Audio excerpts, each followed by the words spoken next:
The Carleton College Convocation Program is a weekly lecture series that brings fresh insights and perspectives from experts in a variety of fields. The program has a rich history dating back several decades. The selected convocation speakers assist the liberal arts mission of centering thoughtful conversations within education and beyond.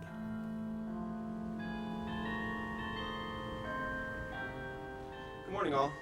My name is Leo Jordan, and I'm a senior environmental studies major, here to introduce today's convo speaker, Dudley Edmondson. Dudley and I share a conviction that nature has the power to heal the mind and body, and that photography and filmmaking can be powerful tools for interacting with wild places.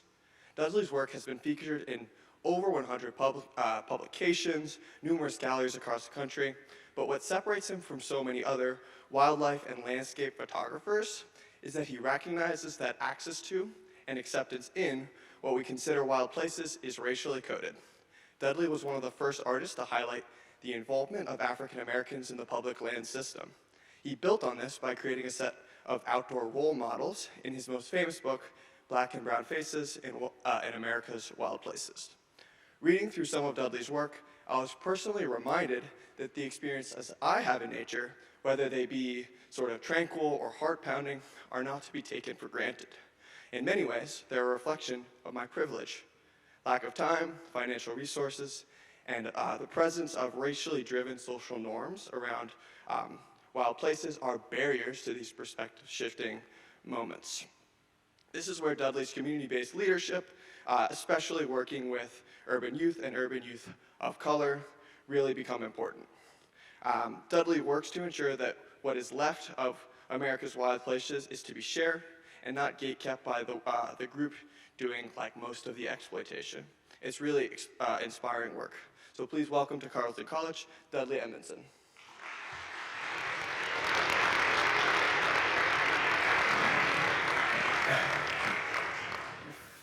Yep, my mic is on, isn't it? Thank you. Hey, give me a hug. That was great. Appreciate it. Thank you. So, welcome everybody, or is it the other way around? I suppose I'm the guest here, but I'm glad to see everybody come out, and thankful for Carleton to invite me here to speak to you today. My presentation, I want to try to keep it short, which I'll have to manage myself for time, because I enjoy interacting with audiences. My thing is, I know what's in my head, but I don't know what's in yours. The only way to figure that out is to do a Q&A, listen to people, get feedback, answer questions. So I'm going to hopefully move through this pretty quick. But as you can see, just my career working in the natural world is the title of my presentation. And I just wanted to start with sort of what I feel like I've gained from having that deep connection with nature and being outdoors. And those things are that, nature has helped me, build better problem-solving skills. Nature has really built my self-confidence and self-reliance. Nature exposure has heavily encouraged independent thinking for me, which goes back to the problem-solving piece. It's also given me the ability to step back and analyze human constructs in order to understand, how they function and how they affect my life. And then, whoops, we got two of them there, but nature's also taught me to slow down and take a much closer look at everything, even things I thought I knew. And I think that's part of what I think as humans, we're popping around, moving around at our pace, but nature moves at a very different pace. And the only way you're going to figure that out and understand it is to slow down and sort of lose yourself in that space and look at things super close. And then the last one there is, nature's given the ability to embrace the idea of feeling small by understanding that I'm part of something way greater than human beings. And that really has helped me to understand how I fit into the natural world. So just want to go through what my career has been like here in the first part of my presentation. Kind of started in 1990. Originally, I'm from Columbus, Ohio, lived there for several decades before I moved to northern Minnesota. I live in Duluth now. But once I moved to Duluth, I began my career. That was the whole reason of moving there, actually, was to become a professional nature photographer. And so done lots of projects and lots of work around the country, working on field guides and things like that. So that was really my first real nature job, was to sort of photograph and get sort of ID portraits of birds for field guides, encyclopedias, and things like that. So that's what I spent most of my career doing, photographing, some of these species here, mostly birds at that time, for field guides. And so also some of those images end up in encyclopedias and field guides in the UK, and for birds of the world, birds of Australia, things like that. So that was really my career. I traveled all over the country. I might get up in Duluth, drive to Minneapolis, pick up my partner, photography partner, and we would drive to Los Angeles, and maybe stop in the Grand Canyon, photograph California condors, and then continue west and end up maybe a day and a half later on beaches in California photographing shorebirds.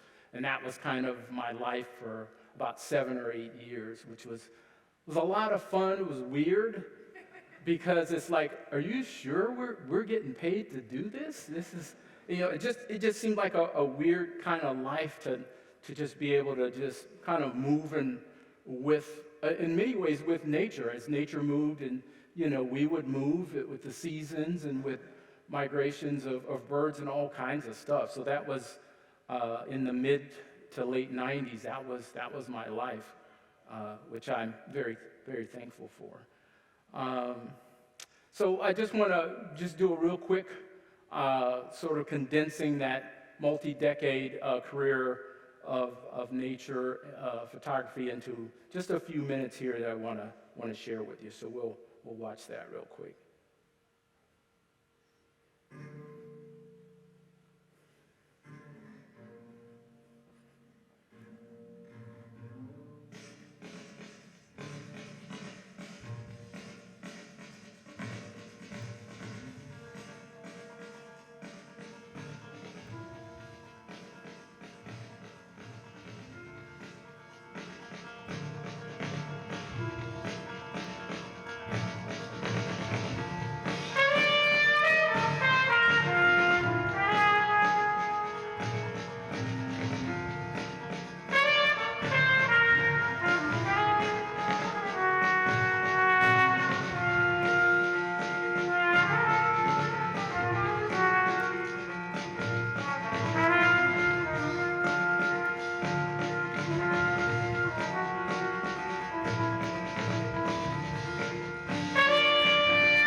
So that's just a small collection of, some of the images that I've taken over the years.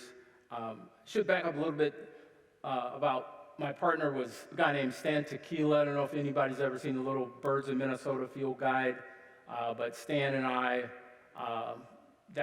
he lives here in the Twin Cities, and he and I were at that time he wasn't a photographer, and so he hired me to photograph his books. And he would write the books, I'd photograph the books, and we went all over doing field guides for every state as we traveled around the country.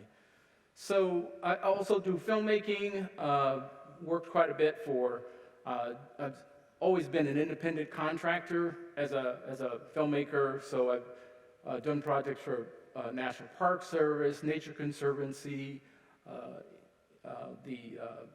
some indigenous tribes, actually working on a project later this month for Red Cliff, and some college and university projects as well. And then I've also done some independent films. Last year, shot a film in the Arctic Circle called Black Waters, which we're touring that film around the country, different cities. Story of 5 African-American fly fishermen trying to understand how they fit into both the natural world and the urban spaces and things like that. And then a film called Cherry Man that has been in a number of film festivals here in Minnesota. And so kind of a hodgepodge of stuff. So I just wanted to give you some scope of things that I've worked on. And then in 2002, I kind of switched gears and really started to try to write the books that my photos would end up in. And so Black and Brown Faces, America's Wild Places, which was mentioned earlier, was my first book. Also had a children's field guide in the back cover of that book. And then in 2013, I wrote a wildflower book of flowers of the eastern United States, some of the common stuff. And then I'm currently working on a new book project called The People the Planet Needs Now, which is a collection of stories from BIPOC scientists, environmental and social justice activists around the world. And so I'm working with a publisher, and we're trying to get that book out by next January. But it's got some really amazing stories of people talking about the work they do and some of the challenges they've faced in that process. People from Venezuela, Sri Lanka, the Philippines, and then of course here in the United States. And so the Black and Brown Faces in America's Wild Places book, again, was my effort to try to create a set of outdoor role models for Black Americans here in the United States, because what I realize is that sometimes it's a bit challenging if you don't see people who look like you doing something. You might not be able to make that little extra leap across to realize that is also within your wheelhouse. And I think that as white people in America, you have role models everywhere you look. Everybody's a role model for you because you're the mayor, you're the president, you're the governor, you're my doctor, you're my mailman, you're my boss, So it's not hard to find a role model for white people. But for people of color, it's a little more challenging. And so we need to see people who look like us as scientists, as outdoor enthusiasts, as corporate CEOs and things like that, and people of color in general. We all need to be able to see that in order to be able to do those kinds of things. But that book was really was a 4-year process of traveling around the country and talking to folks, and it was a 4-year journey full of questions. I spoke with Black Americans around the country from a variety of backgrounds and ages about their love of nature. And we talked about, any family traditions in the outdoors, as I believe white Americans tend to pass those traditions down, and then that sense of ownership and appreciation for nature over multiple generations. But we also discussed the possible barriers to participation, and some agreed, certain historical events and social problems that have kept Black Americans from enjoying the outdoors, and some of those barriers are, created and caused by our country's history of slavery, racial violence, and systemic racism. And so part of another presentation I give, I talk about decoding the disconnect and trying to understand how people of African ancestry have been separated from nature in this country over many, many generations. And so part of that is understanding how it began, and it goes quite a ways back.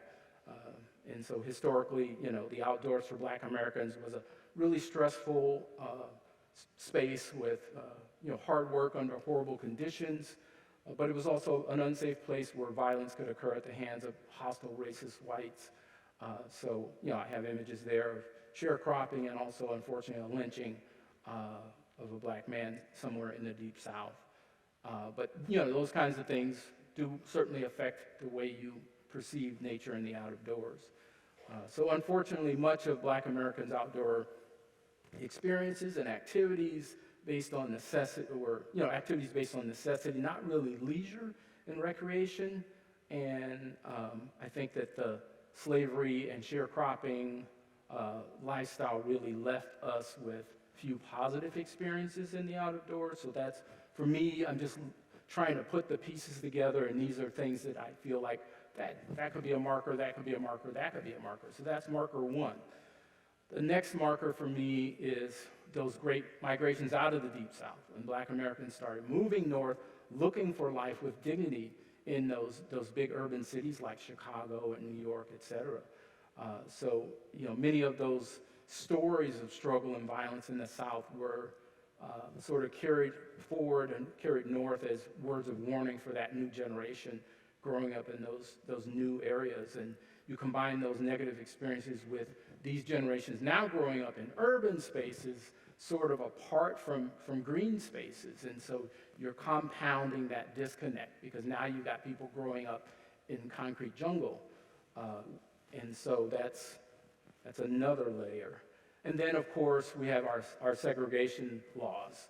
At one time we had city, state, and federal laws that really controlled access to our public spaces.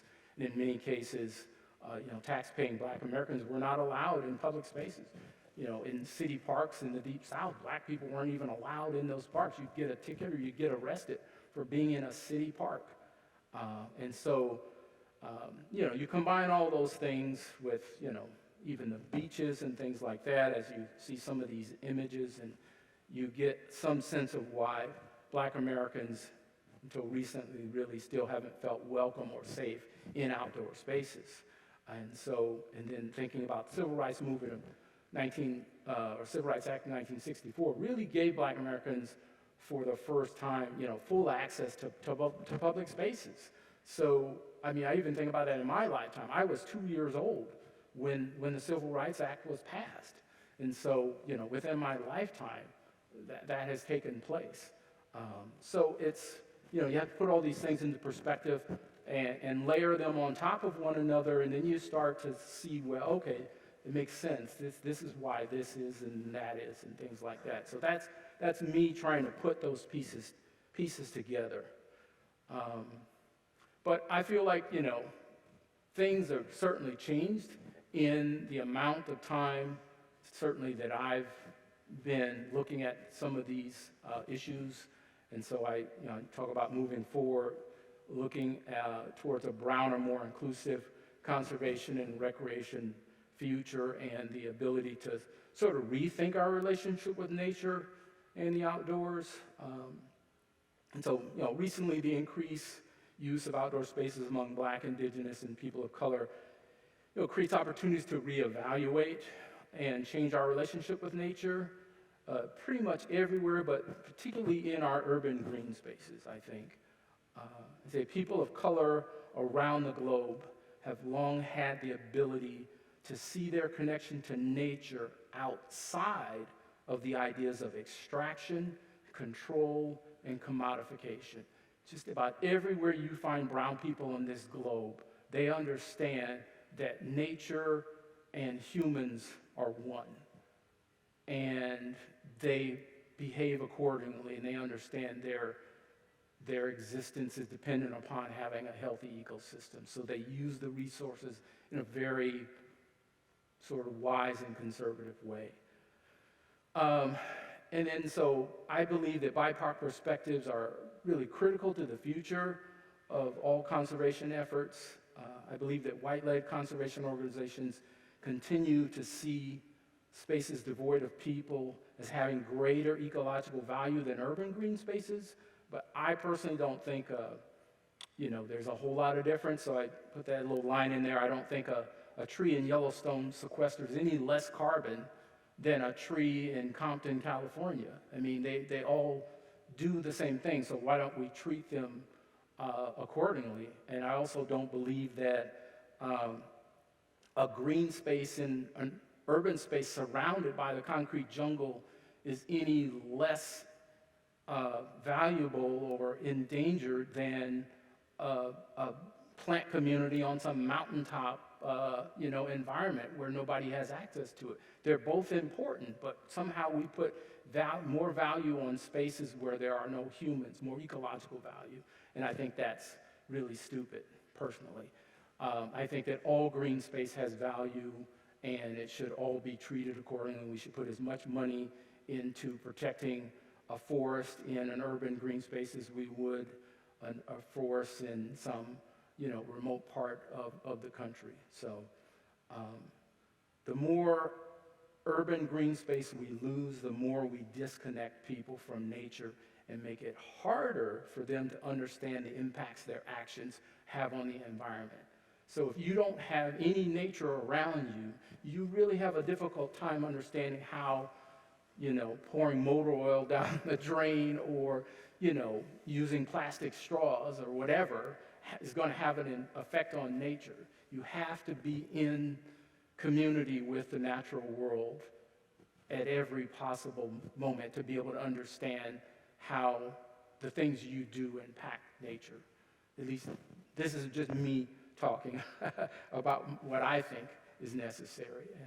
And I think we should make every effort to reconnect people to nature no matter where they are. But the reality is people protect the things they love and understand, and that's part of the reason why environmental education is so important. And so now, again, part of that rethinking our relationship with nature, taking into consideration the browning of America, which has been happening for over a decade now, but it's defined really as this ongoing population demographic shift that will result in white Americans becoming a minority in the next 20 to 25 years. Even currently, as of 2020, white Americans under the age of 18 are a minority in the United States.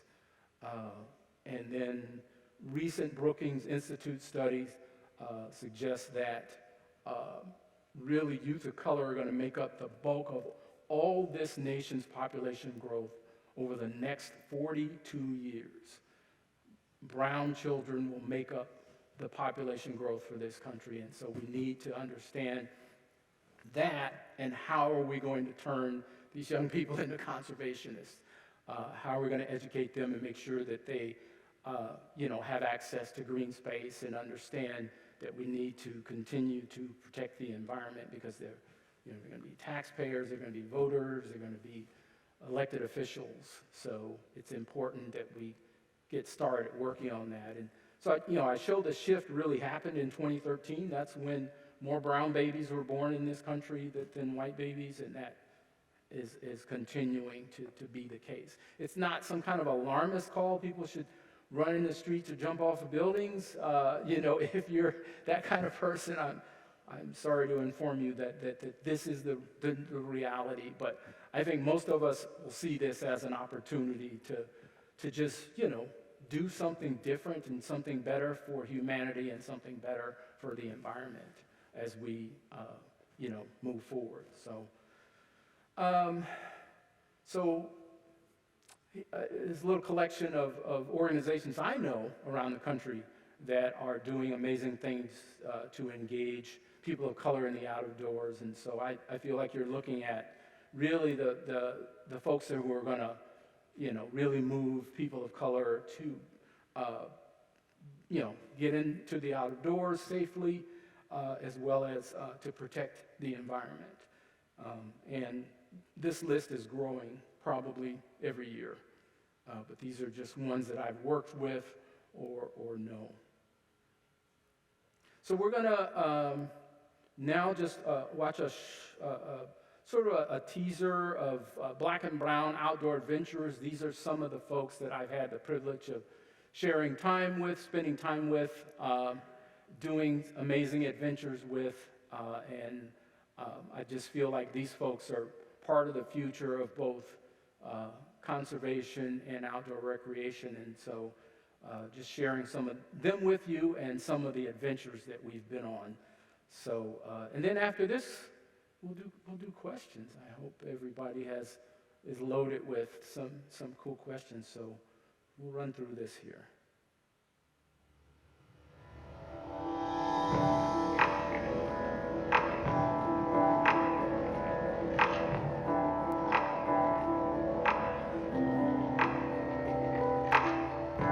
My name is Jack Brown. I'm the president and founder of Loves King and Solar Week. Born and raised Corvo, Texas, and I'm from Austin, Texas.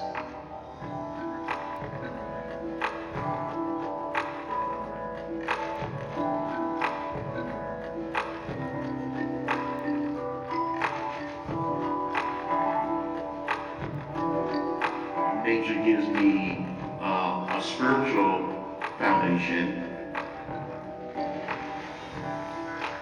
a space where I can be able to connect to the land, the water, wildlife. It helps mold me and redefines me into a better human.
That's it.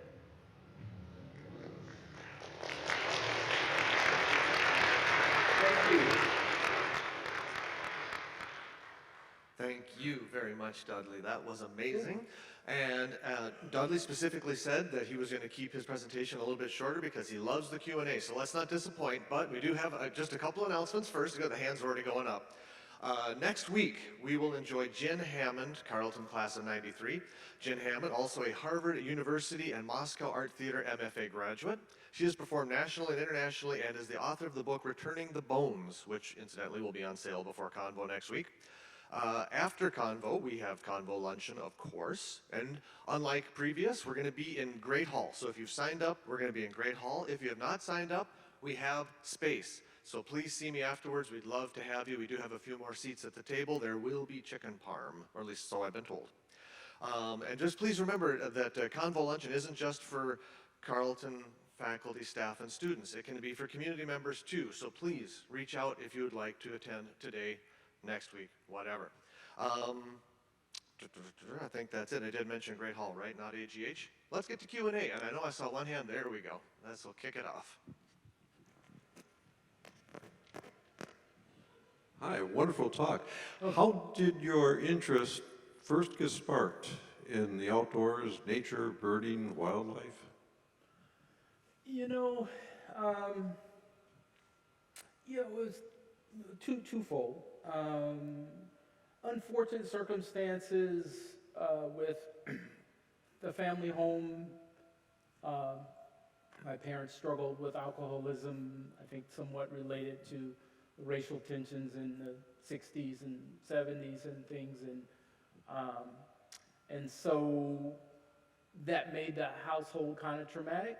And I found that when I was in the nature and the out of doors, that my mental being was much better. In fact, I felt like at times almost like I had amnesia. I had forgotten all about the trauma.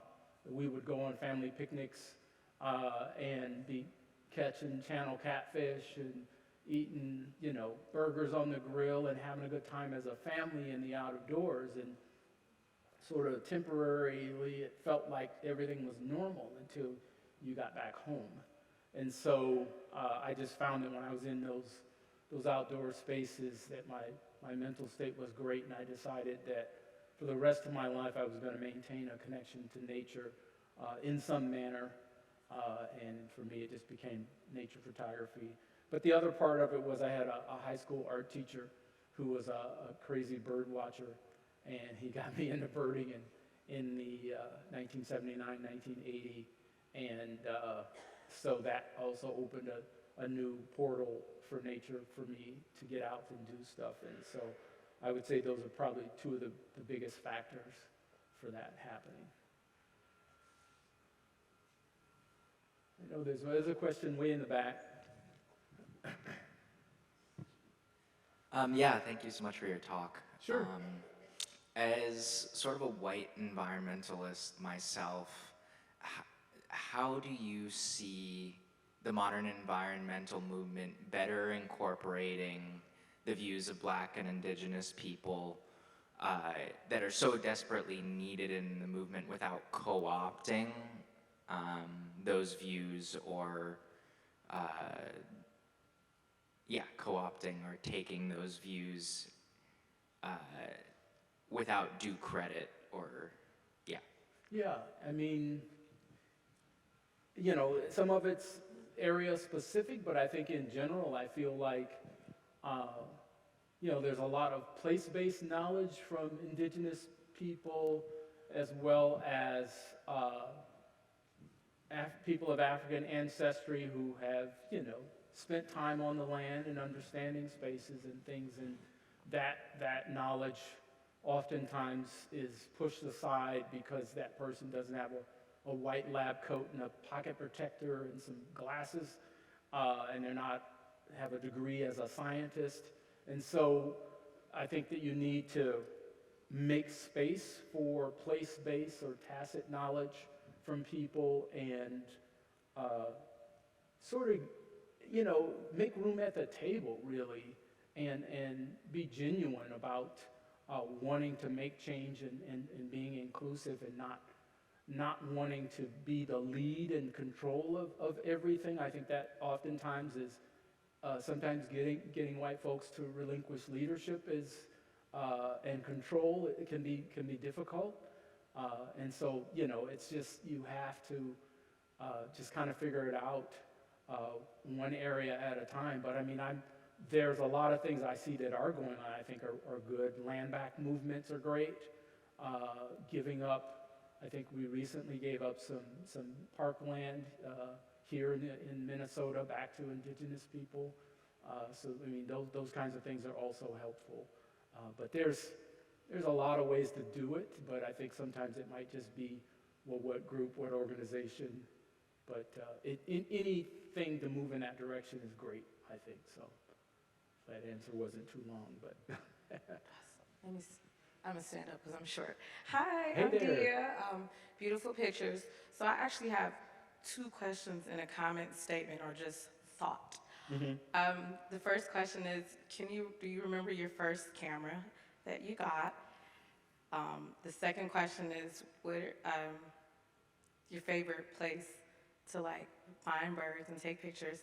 And then the comment or whatever thought process is, like photography is expensive. So when you were talking about like black and brown, and I'm just thinking like, it's expensive. And like how the access to it for black people or black youth, even in like, sorry, I don't have on my glasses, that's why I'm looking like this. 'Cause No, like, no, I but get it. I was just wondering, what was your thoughts like as in drawing that community in when like it's a really expensive hobby? Yeah, I mean, to answer the first question, Minolta XG7, I believe, was my first camera way back when. I don't even know how I came up with the money to get it, but it was a film camera way back in the, probably would have been the 80s. Favorite place, probably Utah, Arches National Park, Zion. Those are some of my favorite places to go and take pictures and hang out and find solitude. And then on the camera question, I think it's this. Smartphone. Most people have them, I'm assuming, and that's the best place, I think, to start. Back when I started, nobody had them.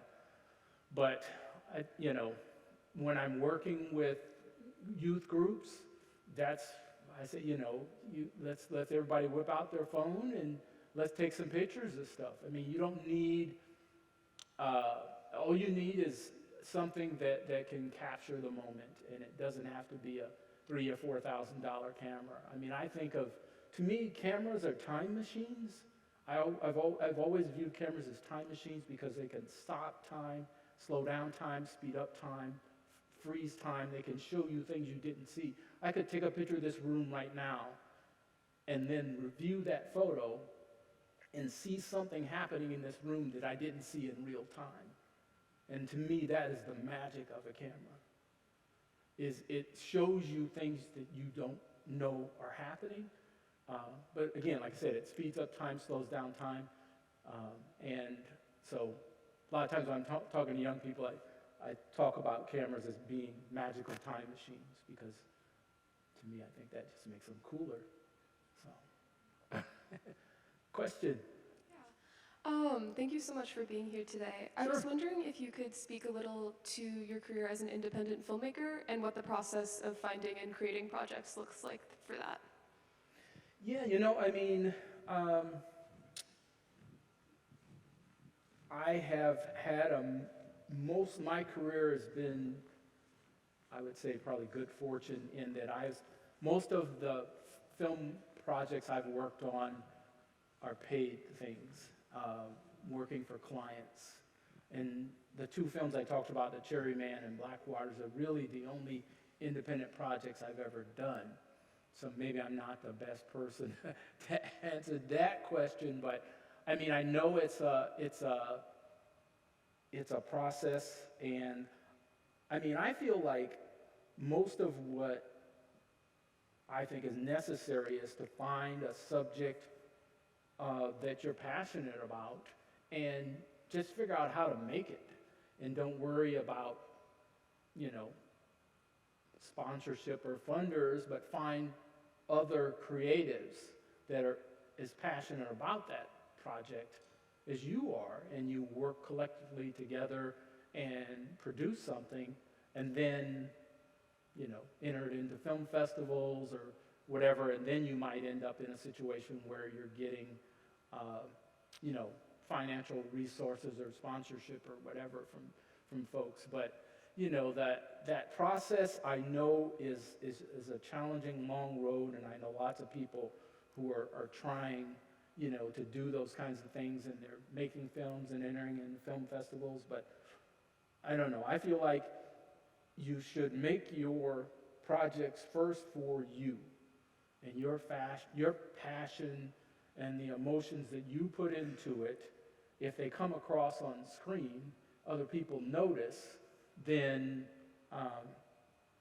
that's just one thing that I think will allow you to get more notice from anyone else that wants to fund a project. But yeah, it's a challenging world, and I would say just make the projects you want to make and forget about the rest of it.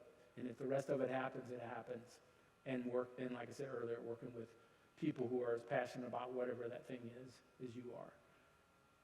Hopefully that's something that would work for you, but yeah. More questions? Hi. Hi. Thank you so much for taking the time to talk to us today. Sure. I was just wondering, what do you think the next steps are for our society or as individuals to encourage BIPOC people, specifically in urban areas, to embrace nature more? Because it kind of seems like this is a kind of one of the things part of traumatic or post-traumatic slave syndrome. I don't know if you've heard of that. And so it's a kind of a subconscious ingrained thing. So how can we move forward from that and encourage BIPOC to be a part of nature spaces?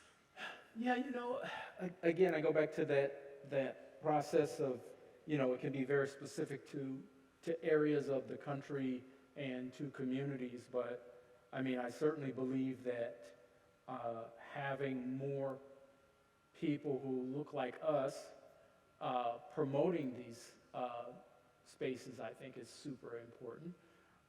And so that urban folks and people of color start to see that, this is not just for white people. People of color can, be stewards of the land. They can also be, folks that are taking care of little areas in their community and hopefully doing some environmental education. I have been approached this year by a friend who teaches master naturalist classes, and she wants me to help her create more BIPOC master naturalists here in Minnesota, which is a project I definitely want to do if I can just find time in my schedule to get it done. But I think, doing environmental education in urban communities and educating people about the green spaces that are adjacent to their homes. My mindset is nature is literally everywhere, and we should never think about it being separate from it. And we should never, there's probably more microbes in this rug, in this room, than there are people in the United States of America. That's nature, right?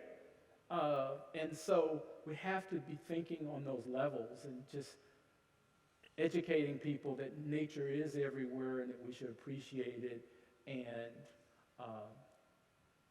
educate people about it and more importantly, help people understand that a healthy ecosystem creates a healthy humanity. And if nature goes bad, it's not like humans can just walk away. It's like, whoa, that was bad for the whales and the elephants and polar bears. No, that stuff affects us. It affects everything. And we have to stop thinking that we're separate from nature. It is suicide, in my personal opinion. So, I don't know if that was an answer, but yeah. Sure. Hi. Kind of going off of that, I was wondering how much you think the urban interest and immersion in nature is the responsibility of public schools. Well, I think environmental education should be mandatory in schools, and we should be teaching kids about the environment and nature from preschool to college. You should have to take, in fact, I was saying, Nancy and I were talking earlier, I was saying there should be a basic test for all people. If you cannot pass this test, I'm sorry, we can't let you outside. You're dangerous to the environment. You have to stay indoors. You don't know enough to be outside. I'm sorry.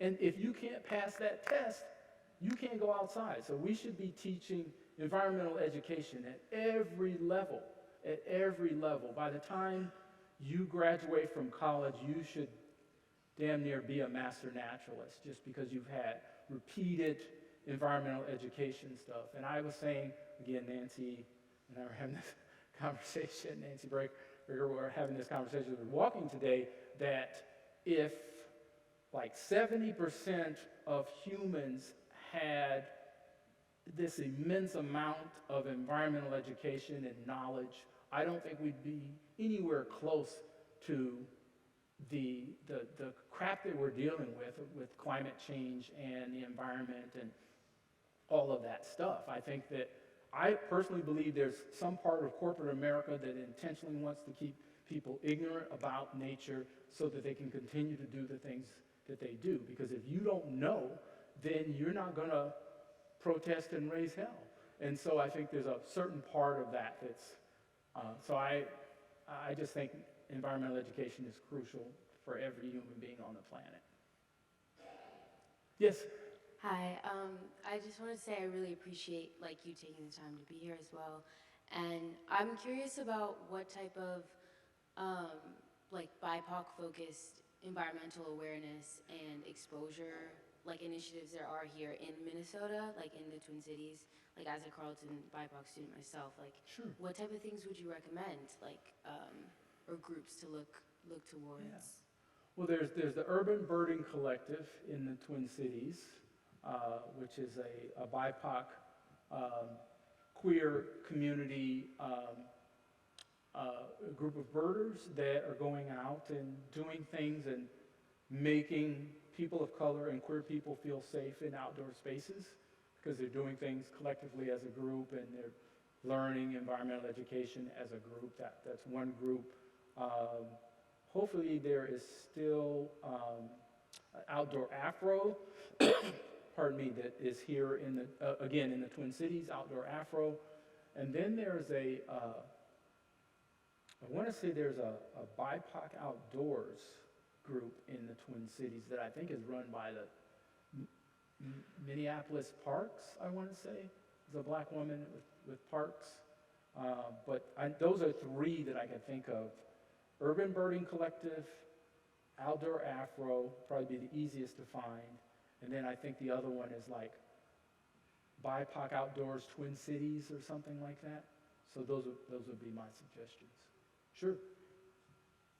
Hi, so I'm in an international relations class and we've been talking about climate change as a global problem. Mm-hmm. And I was just wondering what your thoughts are on the value of having non-Western, non-European cultures as part of the climate change discussion, and how we can do better to better value those cultures when we talk about climate change solutions. Yeah, I mean, I guess my immediate answer would be they should be leading the discussions and people should be learning from them. So that would be I suppose that is my answer. I think that we need to switch and get away from the Western knowledge of the environment and because everybody kind of knows that stuff, and let's flip-flop that and let's learn the tacit place-based knowledge of indigenous people and how they, responded to some of these things. So I guess that's my answer. Just swap it. Yeah. Thank you. Mm-hmm.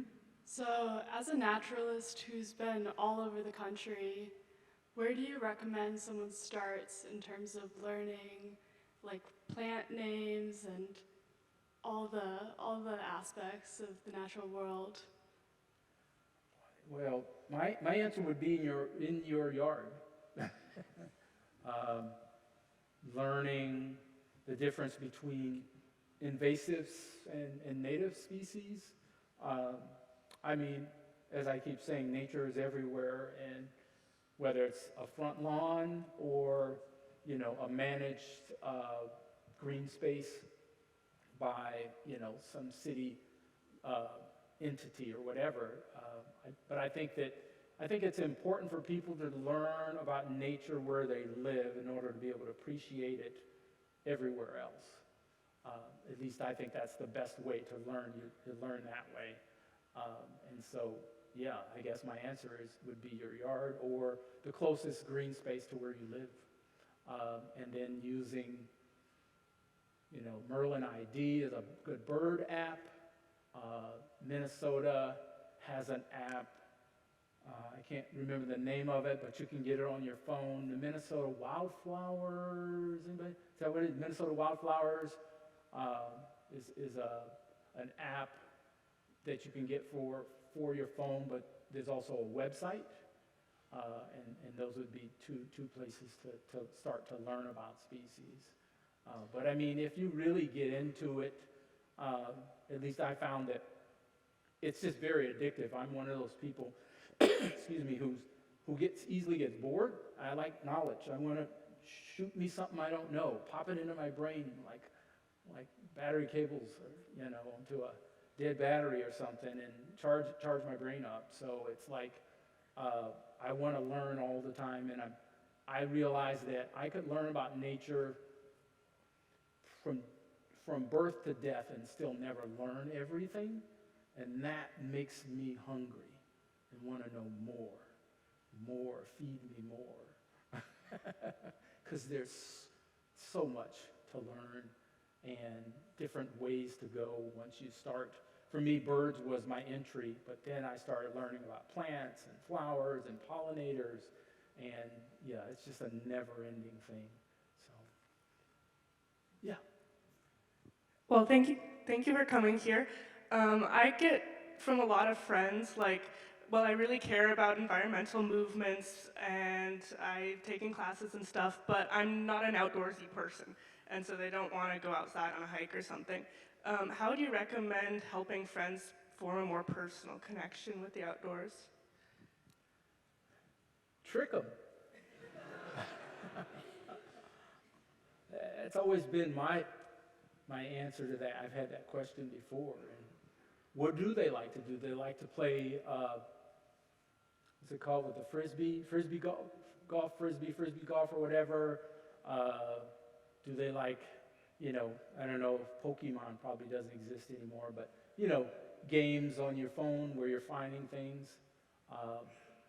Anything that they like to do outside, maybe even just, walk into a place to have a sandwich or a coffee or something. I mean, if you're in the outdoors long enough, there's, you can maybe go to that place through a green space, maybe take them through a city park and maybe notice a couple of things, and then, eventually get them to that space. But yeah, trickery is the way to do it, I think.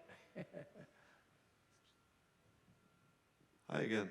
Yeah. Have you considered putting together a nature and wilderness lecture talk aimed specifically at children that you could take to elementary and middle schools and do presentations?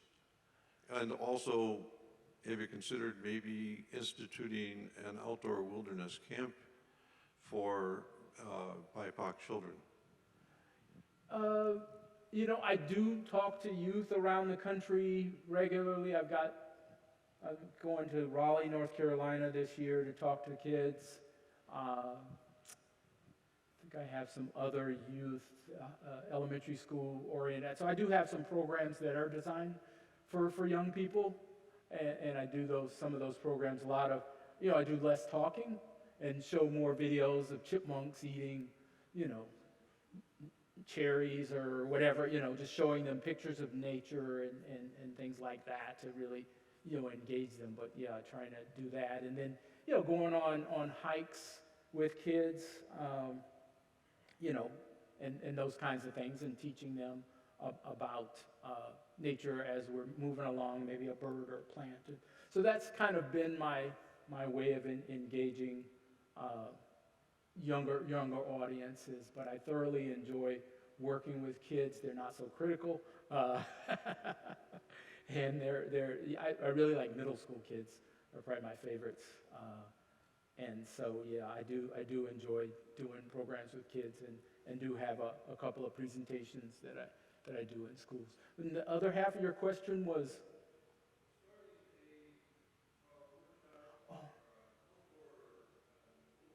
Sure. Yeah, I've participated in some of those things. I know like with, there's a group here in the Twin Cities, I think Tamales Bicicletas, I believe is, if I'm saying that correctly. But we've taken kids to Camp Minojan and done some environmental leadership programs with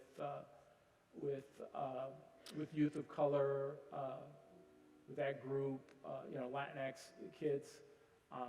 And so, those are things, I mean, and there are groups and organizations around the country that I've plugged into that are doing stuff with kids, with youth. There's a Black Kids Outside in Huntsville, Alabama, particularly takes young Black children camping, because a lot of times they're the kids that are least likely in these summer camps, so they've created a summer camp for Black kids to have that experience. So I've plugged myself into programs around the country in order to be able to participate in those kinds of things. So, yep. Hi, Ms. Robinson. Thanks for coming and sharing with us. I was curious about any crossover or collaboration between BIPOC environmentalists and agriculturalists. Agriculturalists and environmentalists? Yeah, so there's more movement in Black farmers. Yeah. I haven't participated in anything like that, but I've been trying to connect with urban farmers, and actually my new book that I'm working on, The People the Planet Needs Now, I'm trying to reach out and get an urban farmer in that book, and having a little issue with people I've reached out to so far haven't gotten back to me, but I do want to make that connection, because I think it's important for people to understand that, if you live in a part of a city that's, kind of been forgotten by grocery stores, potentially you could, grow stuff in your yard, get your soil tested, of course, and then be able to, do community gardens and things like that. But I haven't had any real connection. But it sounds like certainly a good one. But I haven't personally done anything with groups like that. Yeah. And we have time for one last question, Sure. and you get it. So this is so interesting, and I wonder if any of what you're talking about, you've been able to make a tie-in to the public health field, and if that would be a great way to harness what you're seeing and what you know about the mental health benefits of the natural world, and how we could make that as a part of public health conversation in our country.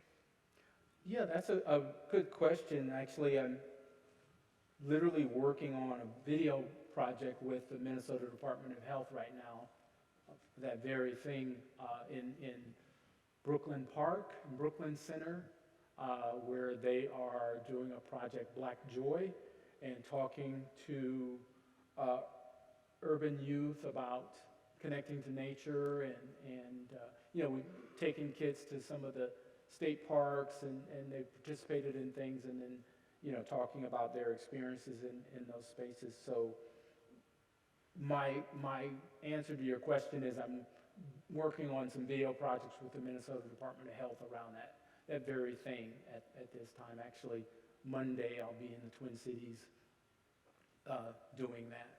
So, yep. Very good. And on that, we need to conclude. Thank you okay. very, very much, Sure. Dudley. Thank you all for being here. We'll see you next time. Thank you.